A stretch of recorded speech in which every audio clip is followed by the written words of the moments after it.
Bienvenidos a The Debate.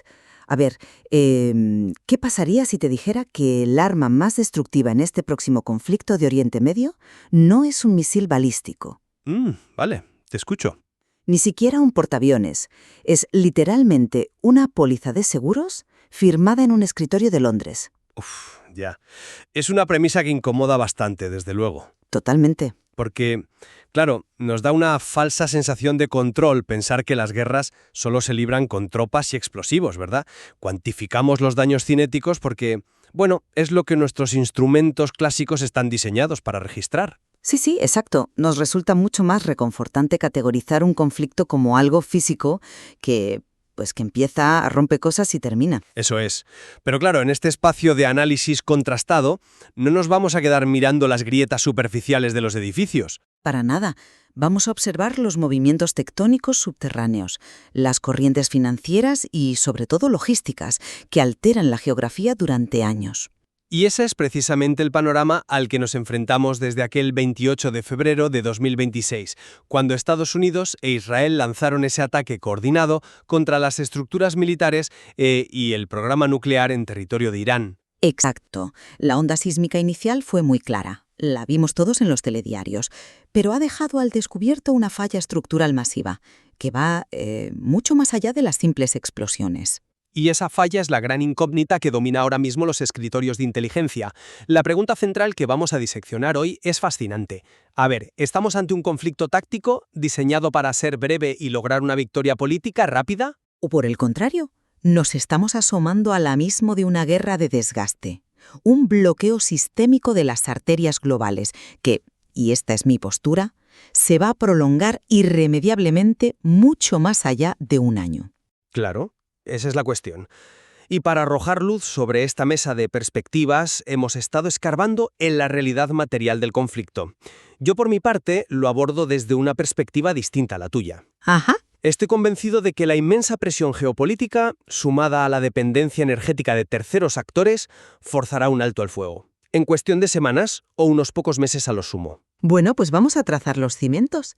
Como te decía, mi postura, basada en la lectura de estas dinámicas de infiltración estructural, es firme.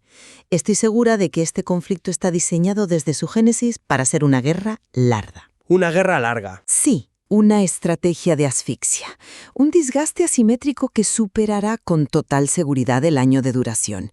Y me baso en que lo que estamos viendo no es una guerra convencional de frentes y trincheras. Ya.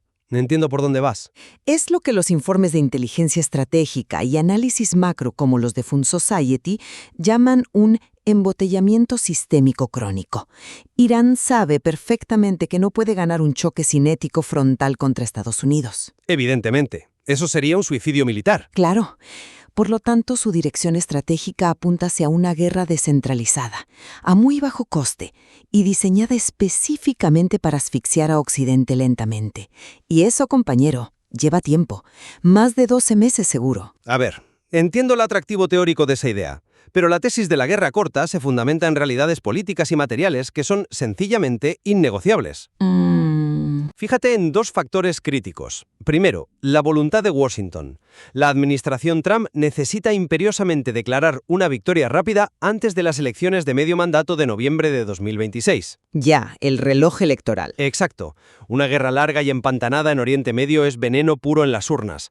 Las encuestas recientes muestran un rechazo frontal de la sociedad civil estadounidense. Un 43% en contra frente a solo un 27% a favor. Vale, te concedo el punto de la presión política, pero... Y espera, porque el segundo factor es la física pura del arsenal. La capacidad ofensiva iraní quedó severamente mermada tras la guerra de los 12 días en junio de 2025. Ya, pero detente ahí un segundo, porque creo que este es el punto crucial donde divergen nuestras métricas, ¿sabes? A ver, Entiendo la presión de las elecciones americanas, pero explícame cómo afecta exactamente esa resaca de la guerra de los 12 días al arsenal iraní hoy, en este escenario concreto. ¿Por qué crees que eso les impide alargar el conflicto más de un año? pues porque un país no puede sostener un asedio militar directo durante más de 12 meses si sus reservas estratégicas han sido degradadas. Es pura logística. Vale. Recordemos que tras esa escalada en 2025, gran parte de la infraestructura subterránea de Irán sufrió daños críticos. Físicamente no tienen el volumen de munición pesada para mantener un bombardeo sostenido sobre posiciones occidentales durante un año entero. Ya. Es una limitación material absoluta, ¿me entiendes? No tienen con qué disparar tanto tiempo. Hombre, entiendo por qué piensas eso, pero permíteme ofrecerte otra perspectiva. Estás midiendo la capacidad de resistencia de Irán con las métricas de la vieja guerra. ¿La vieja guerra? Sí, como si estuviéramos en el siglo XX contando tanques y misiles balísticos en silos. Los análisis tácticos recientes nos advierten precisamente de este autoengaño estratégico. Ya. Pero los misiles siguen haciendo falta para una guerra, ¿eh? Sí, pero la doctrina militar iraní no funciona así hoy en día. Actúa, fíjate bien, como una enfermedad autoinmune sobre la geografía económica occidental. Una enfermedad autoinmune. A ver, desarrolla eso, porque me parece una metáfora un poco arriesgada para hablar de artillería. Es que es literalmente eso. En una enfermedad autoinmune, tu propio sistema de defensa es el que te destruye por sobredesarrollo. A Irán le da igual no tener misiles balísticos pesados. No necesitan ganar misil a misil. Vale. ¿Y qué hacen entonces? Lo que hacen es lanzar enjambres de drones de fabricación barata, los famosos Shahed mejorados. Para que nos entendamos, producir uno de esos drones le cuesta a Teherán, pongamos unos $20.000. Ajá. Pero para derribarlo, un destructor estadounidense en el Golfo tiene que disparar un misil interceptor estándar Misil 2. Y ese misil cuesta más de $2 millones. Claro, la simetría de costes. Exacto, la simetría pura. Si Irán lanza 10 drones a la semana durante un año, el coste para ellos es calderilla en términos de un presupuesto estatal. Ya no es nada. Pero obligan a la Marina de los Estados Unidos a mantener grupos de combate en alerta máxima, quemando millones de dólares al día y vaciando sus propios inventarios de interceptores. El desgaste no es militar, es financiero. Utilizan nuestro escudo contra nosotros. Precisamente. Usan el inmenso y carísimo escudo de defensa para arruinar a Occidente. Por eso estoy tan segura de que pueden aguantar un año entero. Bueno, es un argumento conceptualmente fascinante, te lo reconozco. Y la asimetría táctica es real, pero... Muy real. Sí, pero choca contra un muro de realidad interna que no podemos obviar. Mantener una guerra de más de un año en las condiciones actuales de Irán es como intentar correr un maratón con un nivel crítico de deshidratación. ¿El colapso orgánico te refieres a su economía interna? A la economía y a la estructura social, sí. Antes incluso del 28 de febrero, la economía iraní ya estaba en caída libre. Su moneda, el rial, sufre una depreciación salvaje semana tras semana. Bueno, pero llevan años así. Ya, pero la inflación es asfixiante. El régimen se enfrenta a una fractura social inmensa, con olas de protestas brutalmente reprimidas. Un Estado con el contrato social roto, sin liquidez y bajo asedio internacional, simplemente implosiona bajo el peso de una economía de guerra prolongada. Entiendo. No tienen el oxígeno financiero para aguantar un año entero sin que el país se levante contra ellos. Es insostenible. Fíjate que el error ahí es asumir que su estabilidad depende del comercio abierto, como lo haría un país europeo. Irán lleva décadas operando bajo una economía de resistencia. Ya, pero la resistencia tiene un límite. Sí, pero están blindados contra el shock rápido. Y aquí es donde entra el factor verdaderamente desestabilizador, el centro de esta nueva guerra, el estrecho de Hormuz. Ya hemos entrado en lo que el informe de Fund Society denomina el escenario 3. Vale. Y este escenario, ojo con esto, no requiere que la economía iraní florezca. Solo requiere que la economía global se congele. Con eso les basta para alargar el conflicto más de un año. Ya, pero esa táctica de congelar el estrecho nos lleva directamente a la legalidad y la viabilidad física del bloqueo. Si revisamos el excelente análisis de la Universidad Comillas sobre el derecho internacional público, vemos que la retórica iraní choca frontalmente con la geografía. ¿En qué sentido? Pues que el estrecho tiene 21 millas náuticas en su punto más angosto. Impedir el paso en tránsito es una violación directa de la Convención de la ONU sobre el Derecho del Mar. Hombre, ya, pero la Convención de la ONU no detiene a un dron suicida, ¿sabes? No, claro que no, pero legalmente Irán no tiene derecho a suspender el paso de petroleros. Tratar de sostener un bloqueo físico durante 12 meses contra el 20% del petróleo mundial provocaría una intervención militar global masiva. Totalmente de acuerdo. No solo de Estados Unidos. Es físicamente inviable sostener el cierre sin que el mundo entero se te eche encima. A ver, tu lectura jurídica es impecable. El problema es que la realidad macroeconómica ha superado por completo al derecho internacional. Y aquí vuelvo a mi pregunta inicial sobre la póliza de seguros. Ah, la póliza de Londres. Exacto, porque esto es clave. Irán no necesita hundir 20 barcos ni cruzar destructores en medio del canal para crear un bloqueo. No necesitan un bloqueo naval al estilo de la Segunda Guerra Mundial. ¿Y cómo cierras el estrecho de Hormuz sin bloquearlo físicamente durante un año? Porque me parece magia. Con lo que los analistas llaman frialdad operativa o un cierre de facto. Para que quienes nos escuchan lo visualicen, un superpetrolero comercial no es propiedad de un Estado. No, ¿es de una naviera privada? Eso es. Y ese buque no puede navegar un solo metro si no tiene un seguro marítimo que lo cubra, típicamente gestionado por los grandes sindicatos de Lloyd's de Londres. Si Irán mantiene una ambigüedad táctica, lanzando un misil al agua cada 2 semanas o reportando minas flotantes sin confirmar, el Comité de Guerra en Londres declara el Golfo área de riesgo extremo. Y claro, las primas de riesgo de guerra se disparan. Se disparan a niveles estratosféricos. Pasan del 0,05% al 2 o al 3% del valor total del casco del barco por cada viaje. ¡Madre mía! En un superpetrolero de $100 millones, estamos hablando de pagar millones extra solo en seguros para cruzar el estrecho. Los márgenes de beneficio desaparecen. Así que las aseguradoras retiran la cobertura y los armadores deciden no enviar sus barcos. Se paraliza todo. El tráfico global se congela, sin que Irán haya temido que hundir un solo buque. Es un bloqueo de papel, pero igual de infranqueable que uno de acero. Y mantener ese miedo cuesta muy poco, por lo que pueden alargarlo más de 12 meses sin despeinarse. Es innegable que el mecanismo de los seguros es el verdadero cuello de botella de la logística moderna. Es un argumento de peso, ¿sí? Claro. Pero al plantear que Irán puede jugar esta carta durante un año entero sin consecuencias, estás omitiendo un factor de presión geopolítica aplastante. La tercera variable en la ecuación. China. A ver, explícame por qué crees que China va a cortar esta guerra. Pues porque los números cantan. China importa casi el 45% de su crudo a través de Hormuz. Además, absorbe cerca del 90% del petróleo ilícito que exporta Teherán. Sí, son su principal cliente, eso está claro. Y la economía china ahora mismo atraviesa un periodo de profunda desaceleración y presiones deflacionarias. Lo último que puede soportar Pekín es un barril de petróleo encarecido artificialmente y cadenas de suministro interrumpidas durante año y medio. Ya. Ya hemos visto cómo la administración Trump pospuso de forma deliberada su reunión clave con Xi Jinping para presionar a Pekín. La clásica táctica de usar a China de intermediario forzoso, sí. Exacto, porque China tiene la correa económica del régimen de los ayatonars. Cuando Pekín dé un golpe en la mesa y diga «basta, necesitamos estabilidad», Irán no tendrá más remedio que sentarse a negociar. Y esa presión desde Asia no tardará un año, es cuestión de semanas. Pues siento disentir profundamente en este punto. Te explico por qué no compro en absoluto ese argumento de la presión china pacificadora. A ver. Creo que estamos cayendo en lo que la inteligencia llama autoengaño estratégico. Creer que unos favores políticos cruzados con China van a apagar este incendio rápidamente es el mayor error táctico de esta década. Hombre, pero piensa que la economía china ya está tocada. Van a pagar el petróleo un 20% más caro por puro capricho. Eso contradice su pragmatismo histórico. No es capricho, compañero. Es una inversión geopolítica a largo plazo. Si repasamos el análisis del profesor Stanley Rosen, citado en El Mercurio, la estrategia de Pekín es cristalina. Ajá. A largo plazo, a China le beneficia inmensamente ver a Estados Unidos empantanado en una guerra de desgaste en Oriente Medio. Piensa en el tablero global. Ya, desviar la atención. Exacto.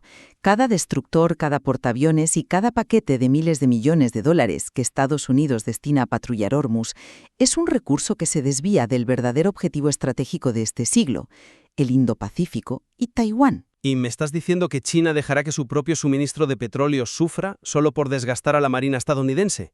Me parece mucho asumir. Es que China tiene un salvavidas que Europa no tiene. Rusia. Ah, claro, el crudo ruso. Las sanciones occidentales derivadas de la guerra en Ucrania convirtieron a Moscú en un surtidor hiperdependiente de Pekín. China puede diversificar hacia rutas terrestres rusas para mitigar el golpe energético temporalmente. Ya, eso es cierto. Públicamente enviarán ayuda humanitaria y pedirán la paz en la ONU, pero por debajo de la mesa la inacción será su política. Dejarán que la guerra asimétrica erosione lentamente la hegemonía estadounidense durante todo el año. Por eso China no va a forzar la paz a corto plazo. Esa es una lectura de un maquiavelismo tremendo. Pero, de nuevo, siento que subestima el umbral del dolor de la economía global. Has mencionado el petróleo ruso para China, pero ¿qué pasa con el resto del mundo? Bueno, Volvamos a los datos macro de Caixa Engineers. Según sus cálculos, una subida sostenida de $10 en el barril eleva automáticamente la inflación global en torno a 0,3 puntos porcentuales. sí, el impacto inflacionario es real, no lo niego. Puede que Estados Unidos esté algo más blindado gracias al fracking, pero Europa, Japón, Corea del Sur, el corazón industrial del mundo aliado, Son economías totalmente expuestas. expuestas y muy frágiles. Matemáticamente no pueden tolerar un año continuo de crisis de suministro e inflación galopante. La presión política sobre la Casa Blanca por parte de sus aliados para forzar una resolución diplomática será incontenible en cuestión de meses. Ya, entiendo esa lógica. Las sociedades democráticas y los mercados de renta variable sencillamente no aguantarán 12 meses de una asfixia lenta. La caída de los mercados forzará a los políticos occidentales a firmar la paz. Ahí le has dado. Ese es el argumento definitivo, pero fíjate, en lugar de refutar mi punto, lo confirma. ¿Ah, sí? ¿Cómo? Lo que acabas de describir asume que los actores globales operan bajo una lógica de optimización del bienestar. Y la doctrina militar asimétrica de Irán nos dice justo lo contrario. Basar nuestras predicciones en la idea de que, como a nosotros nos duele mucho la economía, esto tiene que acabar pronto, es una falsa premisa de superioridad. La inflación sistémica, el pánico de los mercados y el embotellamiento logístico no son un efecto secundario para Irán. Son el arma. O sea, es decir, utilizan nuestra intolerancia al dolor económico en nuestra contra. Totalmente. Esa es la esencia de la guerra de asfixia que he venido defendiendo y que superará el año de duración. Irán sabe que puede paralizar el flujo que actúa como el torrente sanguíneo de la economía mundial. Sí, porque el dolor económico en Occidente es inmediato. Claro. Saben que un ciudadano europeo pierde la paciencia cuando el precio de la gasolina se dispara durante 6 meses. Si logran mantener esa frialdad operativa, ese miedo en las aseguradoras del que hablábamos, durante más de un año, ganan. Vencen por el colapso estructural del enemigo. Uf, es un choque de paradigmas brutal, la verdad. Si hacemos un ejercicio de síntesis de todo lo que hemos puesto sobre la mesa hoy, mi conclusión se mantiene fuertemente anclada en la fricción insuperable entre la ambición estratégica y la realidad material. Vale. A ver tu resumen. Por un lado, veo unas gravísimas vulnerabilidades internas en Irán, economía destrozada, disidencia civil en ebullición. Por otro, la necesidad imperiosa en Washington de exhibir victorias políticas rápidas. A mi juicio, todos estos vectores convergen irremediablemente hacia un alto el fuego forzado a corto o medio plazo. Ya. Los engranajes de la economía global son demasiado pesados como para permitir que un solo actor regional los congele durante años sin ser aplastado por el sistema internacional. Entiendo perfectamente cómo esas fuerzas apuntan a una resolución rápida en la teoría clásica, pero los datos y las dinámicas que hemos analizado hoy me indican que el terreno de juego ha mutado. Mi conclusión reitera que estamos ante un conflicto de larga duración, netamente superior a un año. Porque la asimetría de bajo coste permite a Irán mantener un pulso global. Si le sumamos el bloqueo de papel de los seguros marítimos y el interés de China en desgastar a Estados Unidos, todo nos señala que esto es una condición crónica. Esta guerra ha sido diseñada para ser larga. Y fíjate en algo en lo que creo que ambos podemos estar totalmente de acuerdo al cerrar este análisis: el viejo modelo de medir las guerras ha quedado completamente obsoleto. Completamente. Esa idea de sentarnos a medir la duración de un conflicto sumando tanques e interceptores ya no sirve. Hoy, la asimetría pura permite a un actor paralizar el comercio mundial simplemente inyectando incertidumbre en los algoritmos de riesgo financiero. Es que ahí está la clave. Este ejercicio subraya el inmenso valor de analizar los conflictos globales buceando en las corrientes logísticas y los laberintos legales. Ahí es donde reside la verdadera brújula de la geopolítica. Por ello, invitamos a quien nos escucha a que siga examinando estas fuentes, porque el desenlace de esta crisis está redefiniendo los cimientos del orden global. Al final volvemos a esa imagen con la que empezaste. El ataque del 28 de febrero no fue solo el derrumbe de una instalación militar. Fue un desplazamiento profundo y silencioso en las placas tectónicas del poder global. Y mientras muchos analistas siguen mirando el sismógrafo tradicional, nosotros seguiremos observando cómo el mapa entero está cambiando de forma, de manera lenta, implacable y durante mucho, mucho tiempo. Les dejamos con esta reflexión. No hay ganadores claros, solo nuevas reglas de juego. Nos encontraremos en la próxima mesa de perspectivas.